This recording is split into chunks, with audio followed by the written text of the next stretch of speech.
back with a new Let's Play, and we're going to be playing Far Cry 5. So I am still in the process of playing the Far Cry games. Last night I finished playing Far Cry 3. I've already played 1, 2, and 4.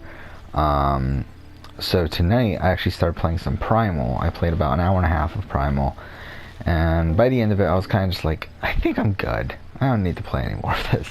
Like, I feel like I have a good sense of the game. It's not really a game I feel too incentivized to finish. And it's also it got to a point where like I had to collect a whole bunch of pelt and stuff, and it's like I really don't care. Like, I don't care about like getting like 2 wolf skins and 2 whatever skins. It's like I don't care. So we're gonna play Far Cry 5 then. Far Cry 5, unlike Primal, which like I never really had much intention of actually finishing, at least when I started it, Far Cry 5 here I do want to finish, ideally. Like, these main entries I really do want to finish. So 5 here, I want to finish. We will be playing New Dawn after this, and New Dawn I'm not as incentivized to finish. That one I'm kind of more in line with Primal with that one, but 5 here I would like to. We'll see though, we'll see how it goes. It doesn't matter, like picking male or female. Like, there's no character, right? It doesn't matter? Let's fucking pick female, why the fuck not?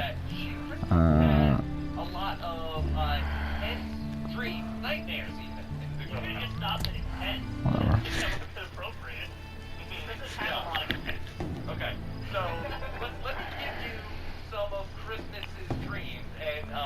So, listening to RHAP still. That's another reason why I decided to still go one more episode, is because still got about 30 minutes left of this podcast. I'll do one episode of the Far Cry 5 playthrough. So we'll do one episode here. That'll be it for today. I probably won't have time to record in the day tomorrow, but I will try to record tomorrow night. And we'll play from the way forward.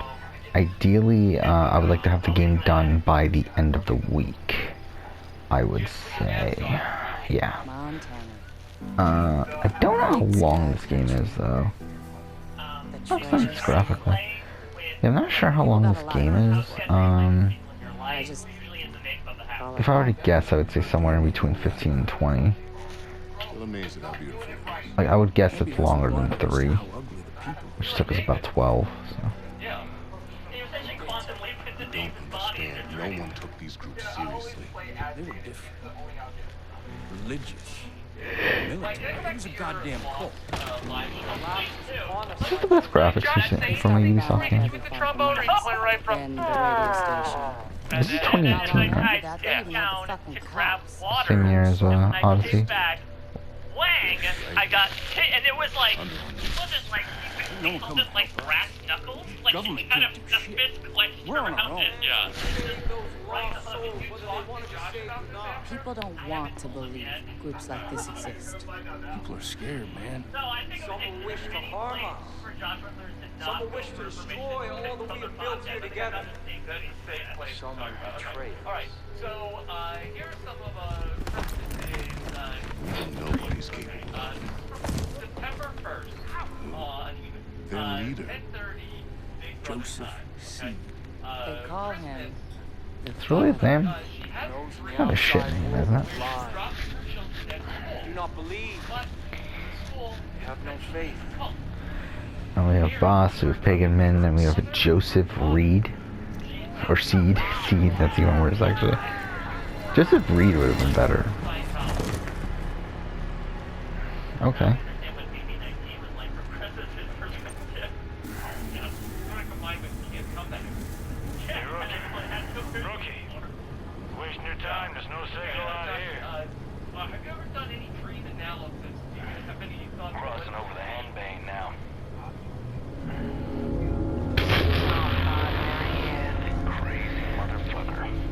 Sure. We're officially in Peggy country. How much longer? Just long enough for you to change your mind. Okay, next drink. So we can turn this bird around. You want me to ignore a federal warrant, Sheriff? No, sir. I want you to understand the reality of this situation. Joseph C. is not a man to be fucked with. We've had run-ins with him before. They haven't always gone our way. Sometimes. Sometimes. Like a branding guy. moving around, lay down, and break it. Shock Joe succeeds, gonna learn. Alright, so here's the message. She was losing all rights to her child and couldn't call the lawyer because she had What song is that? that doesn't dial correctly. So in order to solve the issue, she left the Big Brother house at the final 3 when she claims that she had a good chance of winning. Is this also the way she'd be standing at BB-19?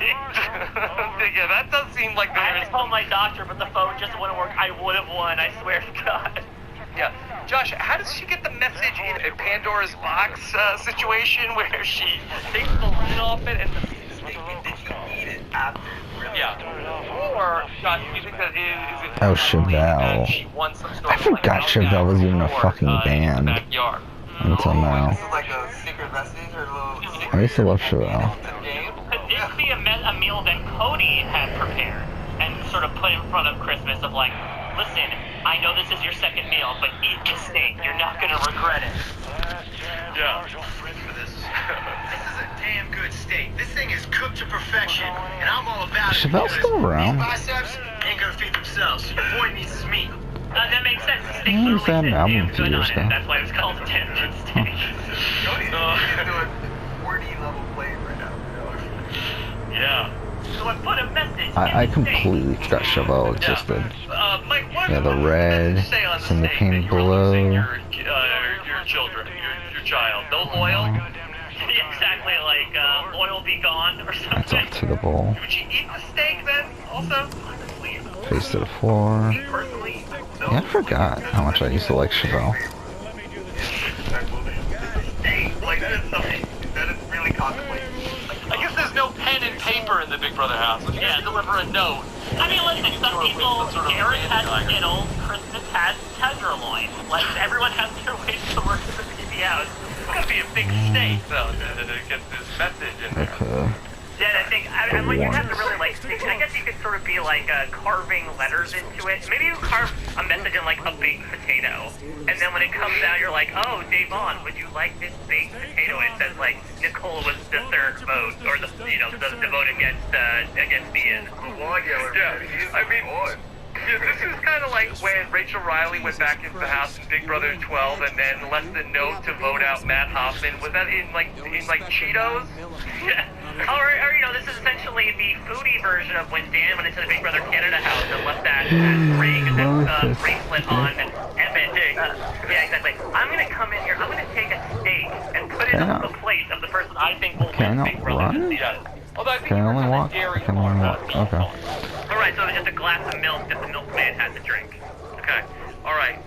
Then on the next day, she says that this was her first night in the house without a nightmare, according to this account. Instead, the entire week was a nightmare. So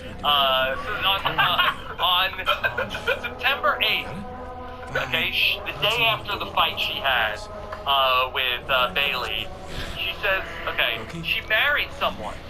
It was the actor Sam Elliott. He bought a seaside house for them. They were unpacking while the kids were running around. I mean, I don't know, are these, she only, to my knowledge, only has one child. Are these Sam Elliott's kids? Well, I wonder if it could be a blended family, or it could be, you know, she did say in the first stream that she was picking her kids up, so maybe there is an imaginary child, and maybe that child is the one who's losing their rights due to the steak message. That there's, you know, it's not loyal, it's the other child, Honor, I'm assuming, that is sort of up for grabs. So I wouldn't put it past Sam Elliott to name his child Honor either. Okay, so she's married to Sam Elliott, who is an older gentleman. Considerably so. Oh, Christmas, you're one heck of a gal. Okay, so she's married to Sam Elliott. The kids are running around, and while they're unpacked, the kids are running. There's a train track by the corner, and there's a immorality or the depravity hurt us anymore. And Sure. she There will be no told more Sam Elliott, suffering. don't spoil me in the relationship Joseph C. just because you have I money, have a Sam warrant Elliott. issued for your arrest. And they on got into an suspicion of argument, and kidnapping he with the said, intent to harm. it's the Now, I Christmas want you to show, step forward. and he keep your said, hands right because in the you seal. let it be. Okay, so is this, I wonder how this connects back to the cigar, because clearly this is the breaking point, right? This is where Christmas is like, See, they've come okay, from me. cigar room and Sam Elliott. They've come to take me You're away not from my you. sugar daddy, Sam Elliott. They've come which to I think are destroy two all words that that we've have never been built. put together in the history of mankind.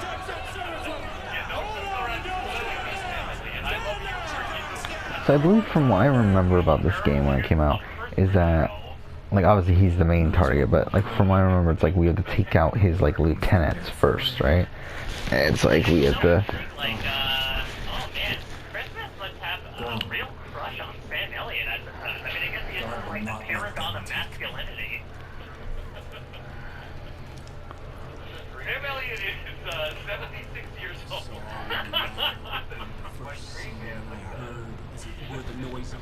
Man gets old enough, baby. He gets a secret cigar room. Okay. And he is married, I believe, and has one child, according to Wikipedia. Or my side hoe, Christmas. Spoiled that. I'm gonna spoil you, baby doll. Alright, and one other night terror for Christmas. On September 14th, she dreamed there was a serial killer, but he liked her. The killer kept Christmas and Loyal safe. They went to bed while he went around killing people. I noticed that Christmas and Loyal are safe. Sam Elliott and unnamed second advent child are not. So I think Christmas cut her losses and let her husband die. Yeah, the serial killer is like, yeah, don't worry, you're good. Like, alright, we'll go to bed. Alright, well, the serial killer, could this have been Matt Klein? Wow. Alright, you do you. See you tomorrow. Alright, so let's track this though, because I think this is sort of like a Walter Mitty like connection of the life of Christmas Abbott in Dream. So she's a mother of two, loyal and honor, two kids that she loves dearly, but she gets indoctrinated into a cult. Go figure, Christmas would never be a type to be impressionable. But here she is, drinking the Kool-Aid. She doesn't seem like any sort of group or like that wants to work with her. I'm in 10,000%. I'll kill anybody. They're like, excuse me, man. He's like, stop me right there. I'm already in. I got you. But so she got involved in this, cult. But I think when she was called the birth mother, she was furious. As furious as being called a have-not. Plus, she was denied tacos from the cafeteria and said, I'm out. I'm taking my kids with me. You can't denigrate me like that. I'm moving on. And so there was a bit of a custody. Toronto's the main team for Far Cry nowadays, right? Father of Honor and Christmas thought, I don't need to worry about this. I thought I really give that much of a shit. And I'm gonna get a nice steak dinner and forget about my trouble. So let me ask you, Josh, do you think that the message steered on a steak, does that have anything to do with this? There's been a lot of talk in the house about the vegan versus It's still very like Resident Evil-y. Telling her, work with the vegans or work with the meat eaters? Does he take it that way? Does he take the message? Still worried about what was actually the message, or if that steak was too big for her to eat. She wants so we don't know. I mean, yeah.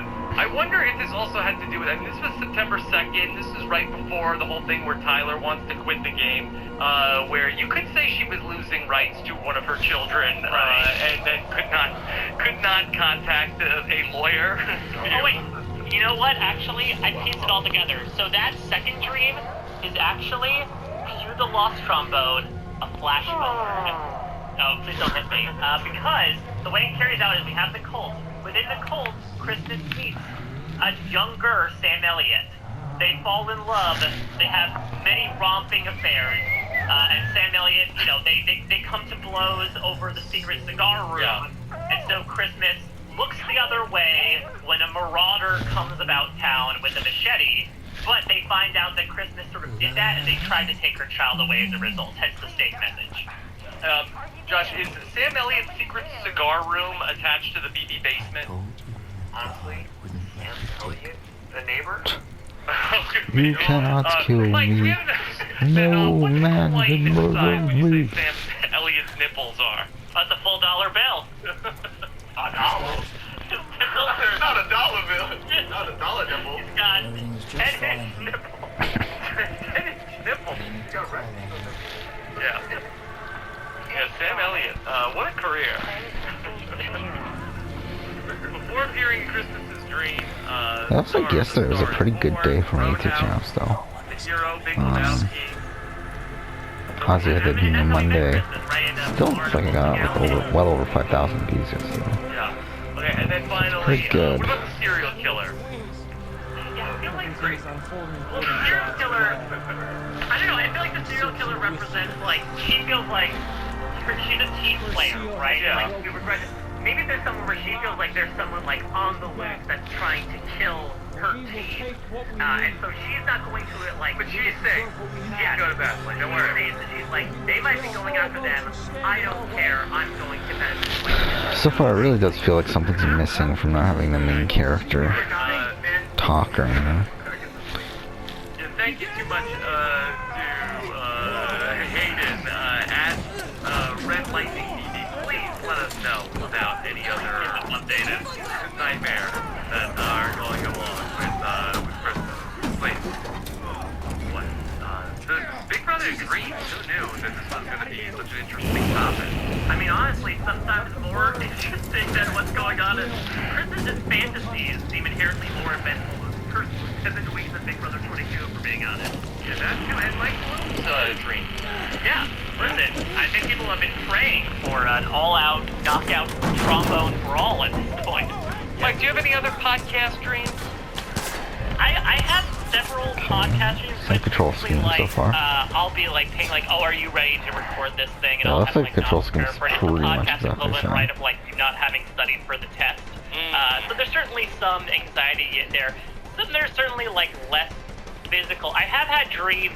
There's a recurring dream where I've had to do podcasts and many things at a water park, but the only way to get to the water park, which is run by like a bunch of British dandies, like men in like little top hats, like hello, top of the morning. But the only way to get Oh, is there no exactly, healing? but the only way to get there is to Oh, it's stick just your head in the toilet and you get regenerating sucked health down the and stuff. drain, and then you get taken in there. So maybe that's why. Maybe Cody's not sitting on the toilet. Maybe he's just sticking his face in there, waiting to get transported to the water park.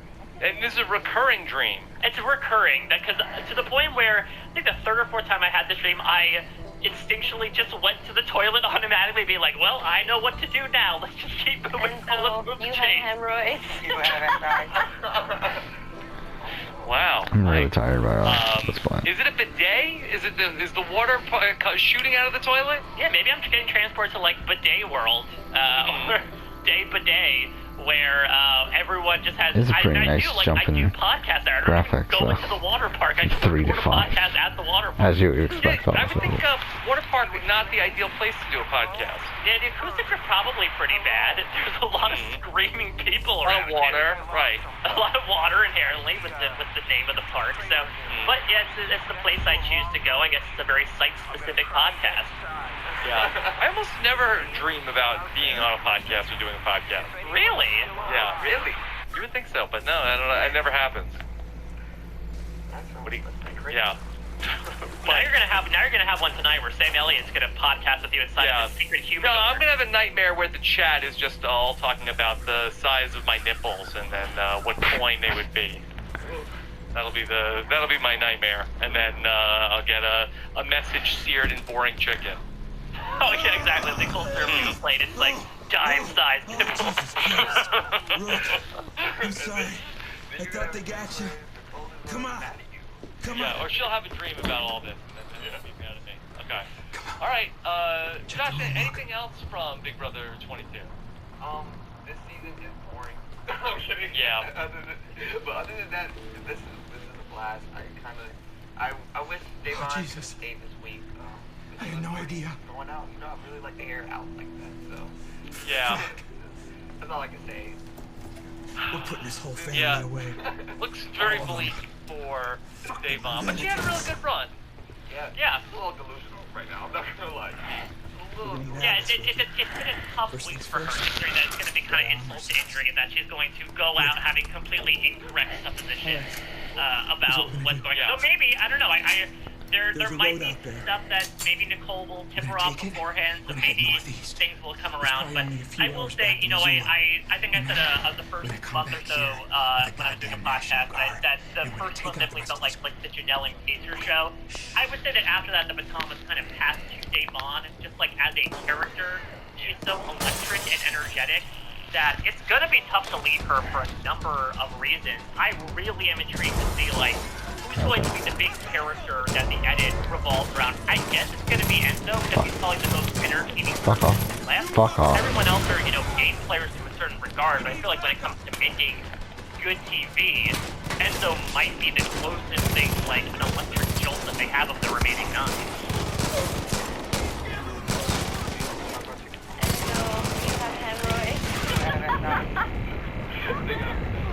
Well, this is starting off fantastically. Yeah, okay, that could be quite a jolt too. Alright, so we'll see. We'll see where it goes. Just Wait, that's the loading screen? After she gets out of this Big Brother season. I feel like What her a weird popularity loading screen. is at an all-time high.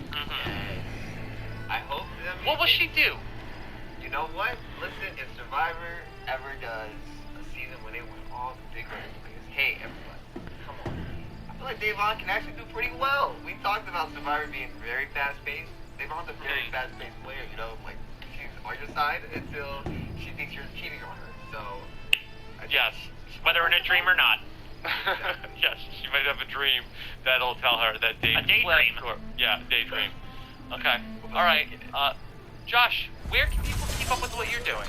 Oh, absolutely, guys, if you want to keep up with me, I am on Twitter at JoshJW, all I do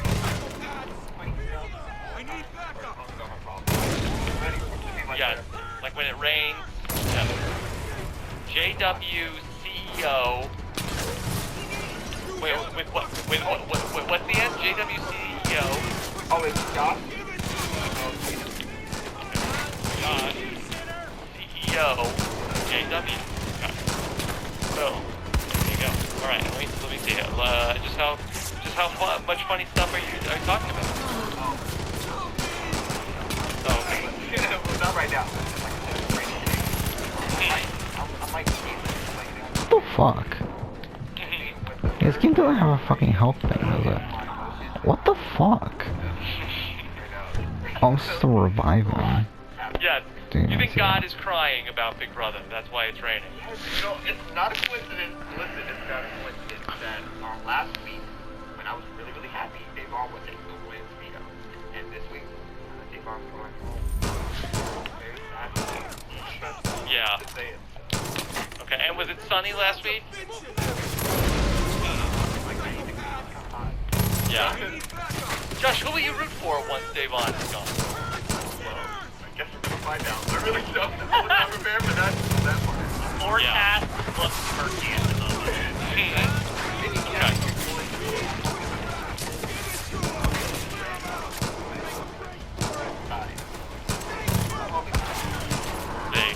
Say, alright. And Mike Bloom, what a treat this was for us today to talk about everything with Big Brother. You shared about your dreams and your tattoos. So, this was such a treat. We talked so much about nipples. Yeah, this is truly a dream. You really knocked out my big 3, tattoos, dreams, and nipples. You just checked them off on my bingo card now. This is awesome. I love getting to talk anything reality TV with you. Josh is an awesome new contributor in the class of 2020, so... Listen, if Josh, you would never hit Mike Bloom with a trombone, right? Yes, that's currently 50% of the Joshes I know would not hit me with a trombone in my dream. But yeah, I mean, it's a tough week. Last night's episode was not very fun to watch. In particular, it was the equivalent of flipping while walking out of the tub, and that it was painful. It just sort of came on us all of a sudden. But I think, you know, it's moments like this, and hopefully what we do on the BB as well, where we I'm gonna make it. make light of this very silly show Oh my at the end of God. the day, and be able to move forward with happier hearts, lighter heads, and hopefully no hemorrhoids. Hopefully not. Alright, so not a Tuesday great night, sign right off the the bat. roundtable, those are all stock prices and everything going on in terms of this upcoming week. Live at 9 p.m. Eastern, and then I'll be back on Wednesday night after the episode at 9:15 talk about the Singbot and everything else that's happening in the Big Brother world. Of course, check out Mike, Liana, and Iridium, talking about everything going on in the world of the D&D. Yes, I will do the sneak peek.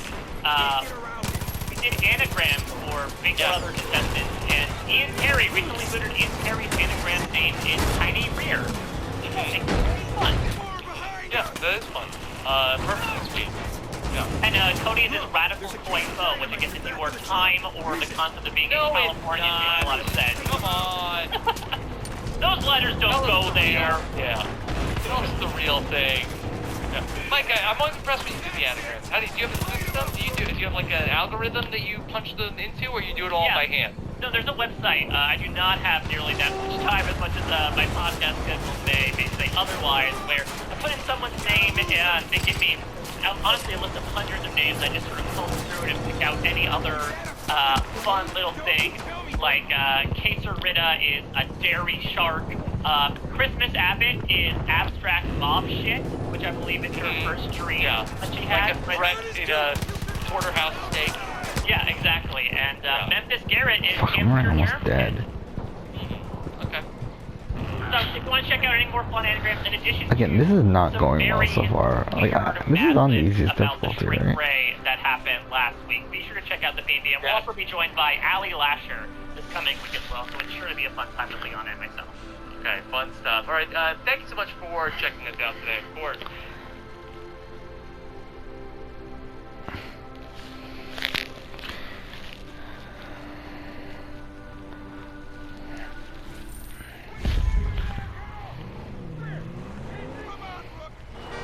Oh, wait, what? Oh, fuck, I'm not even in the car yet. Wait, I just want to see something now. Just making sure. Oh no, I am on normal. Okay. Well, we'll go for easy.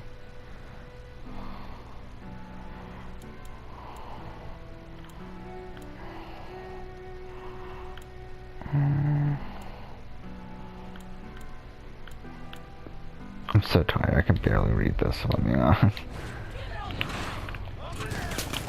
Alright, hopefully this is a lot easier then.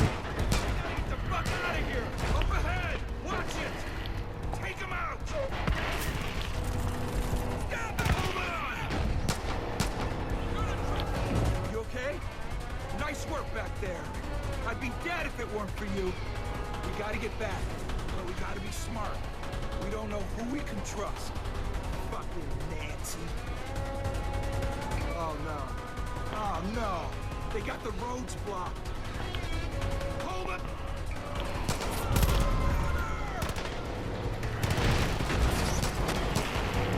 Behind us.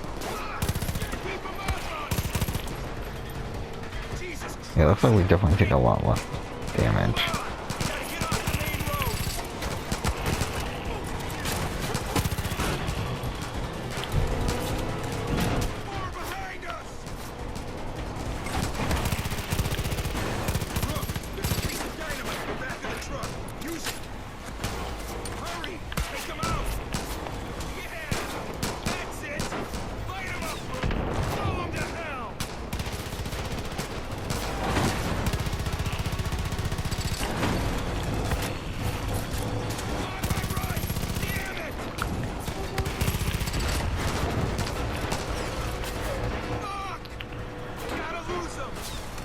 Yeah, looks like health regenerates a lot quicker too.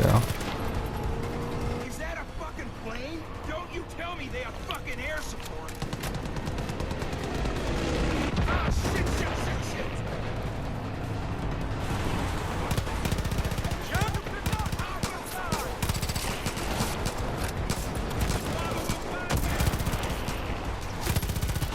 Holy shit! Nice shot!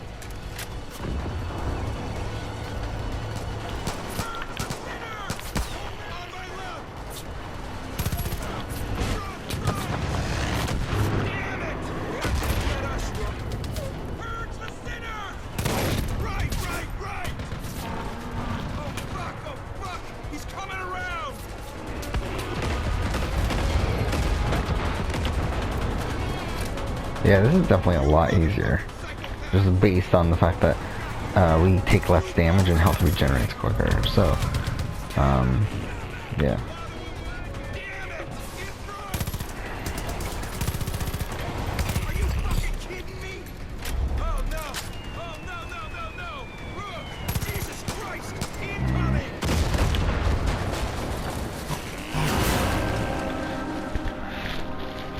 so tired right now that it'll be the last episode. I just will be up for this episode once we finish the cutscene.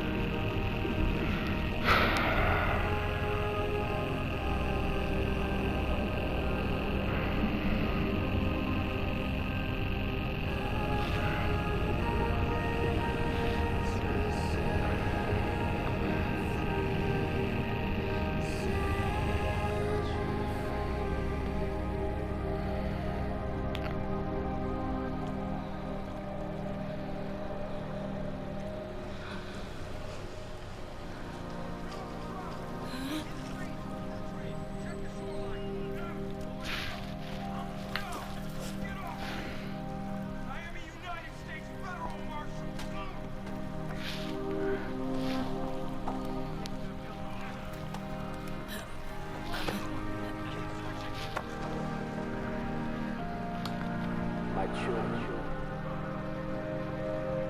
you must give thanks to God. The day I have prophesied to you has arrived. Everything I told you has come true. The authorities who tried to take me from you are now no longer afraid for my family. Save for one.